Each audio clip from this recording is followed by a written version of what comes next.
ମୋର ତ ଆଜି ନହେଲେ କାଲି ଛୁଆ ହେବେ, ହେଲେ ତୁ କେବେ ମା ହେବୁ କିଲୋ? ତୋ ବାହାଘରକୁ ବି ତ ବହୁତ ଦିନ ହେଇଗଲାଣି, ତୁ କେବେ ଛୁଆ ଦେବୁ? ଏତେ ମନ ଯଦି ଅନ୍ୟ ଛୁଆଙ୍କ ସହିତ ଖେଳିବାକୁ, ହେଲେ ନିଜେ ଛୁଆ ଜନ୍ମ କରୁନୁ, ଦିନ ରାତି ବସିକି ଖେଳୁଥିବୁ। ମୋ ଛୁଆ ସାଙ୍ଗେ ଖେଳିବ କହୁଛି।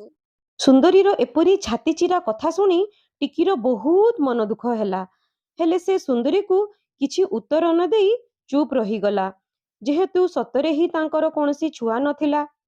ସନ୍ଧ୍ୟାରେ କୁକୁ ବସାକୁ ଫେରିଲା ପରେ ଟିକି କୁକୁକୁ କହିଲା, ଏଇ ଶୁଣୁଛ, ଆମ ବାହାଘରର ଏତେ ମାସ ବିତିଗଲାଣି, ହେଲେ ଆମର ଛୁଆ କଣ ପାଇଁ ହଉନି?